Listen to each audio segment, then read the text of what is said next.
Hello students, today we will read electric current and its effects. So in this chapter, what points you have to read? What are the basic things? First one, you will read about some electrical appliances.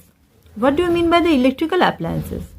So electrical appliances means those type of devices which run by the electricity. And in your daily life, you use so many type of electrical appliances. What are they? They are the mobile, TV, fridge, washing machine. All these are the fan, light. All these are the electrical appliances which you use in your daily life.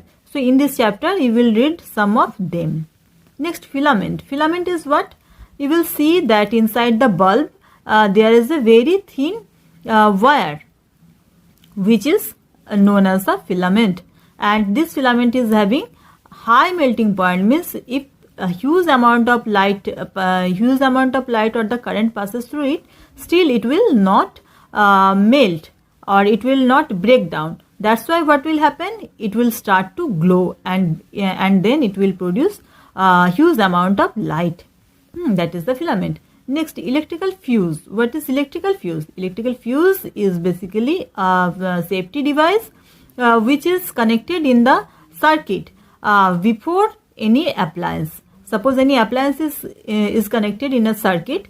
So in that circuit, before that device, this fuse used to be connected, so that when suppose a huge amount of current is passing through that electrical circuit, so that time at first this current will enter to the fuse, and if it is excessive, if this current is unbearable, so that time fuse will melt and it will break the circuit, so that huge amount of current will not enter to the device and the device will be safe. And our last topic is the electromagnet. So what is electromagnet?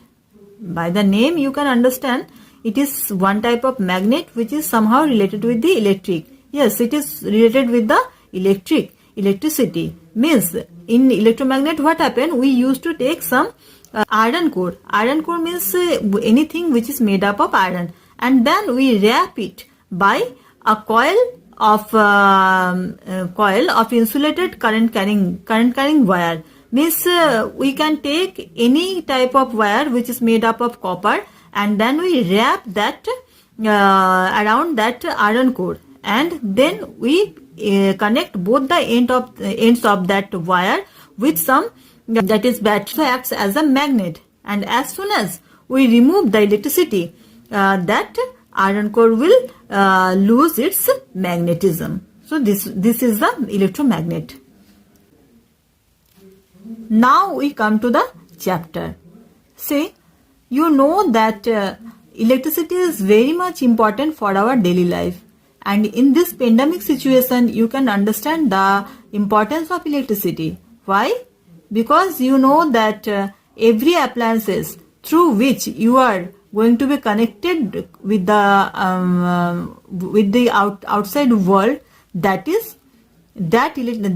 device run by the electricity. What is that? That is a mobile, or if you are observing anything through the TV or internet, all this run by what? That is by the electricity. That means you can say that electricity is very, very important for our daily life. Okay? But you know that where this electricity generates? So this electricity in class 6 you have read that this electricity is generated from power plants. And from the power plants, it comes to your home. By how? It comes to your home by different circuits. At first it reaches to from the power plant, it reaches to some small units, and after that it reaches to powerhouse, and finally it reaches to your house. But how it reaches to your house? Obviously there is some circuit. So what is circuit? Circuit is actually one path through which the electricity flows and it reaches to your home. So in this circuit, what things are important, what things are needed, that you will read. So see, at first it is written symbols of some electrical components.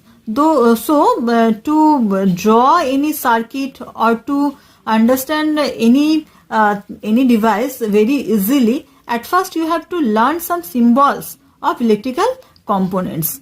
Okay, so see in the next page you will get some pictures. In this picture you can see these are the, see this is a battery. You know that battery is a source of DC current, and this battery is, its symbol is this. There is, it should be that greater one. This is this is plus and this one is minus. Okay, this bigger one is plus and this smaller one is a minus. Next, this is what? This is a battery. This was cell, electric cell. In electric cell there is only one cell, and when more than one or two cell, when we connect them, to that time it become what? That time it become a battery. So the symbol of battery is in this way: one greater sign, then smaller, then again this is greater, then smaller, and you must write here plus and minus. In your book it is not written. So this is series connection, means one after another. This is side by side. So this connection is known as what? This is the series connection. And here it is actually parallel connection, means one upon the another. That is the parallel connection. Okay. Next, this is what? This is a bulb and its electrical symbol is this one. This is connecting wire. Simply we write it in this way, that is by a straight line. This is a wire. Now wire connected together. When two wires are connected, we denote them in this way. This is what? This is a switch. For the switch we used to draw in this way. See, there is a gap. When there is a gap, that means the circuit is open, means switch is in the off state. And when we join these 2 points, so that time it become on, means it is a closed circuit. Next one. See, it is written switch on and switch off. Okay, this is off and this is the on. And this is electric fuse. In this way we used to draw the electrical fuse, or in this way simply. So what is your work? What is your homework? You have to draw all these figures and you have to practice all these figures so that you can draw easily any electrical circuit. Okay students, so today we have read about the importance of electricity in our daily life, as well as how this electricity reaches to your house, and some electrical appliances. So in our next video we will read about the combination of the electrical cell and to draw some electrical circuits. Okay students, must attend the online classes and also watch the videos. So for today, up to this, in the next class we will read the next portion. Okay students, thank you and bye bye. We'll also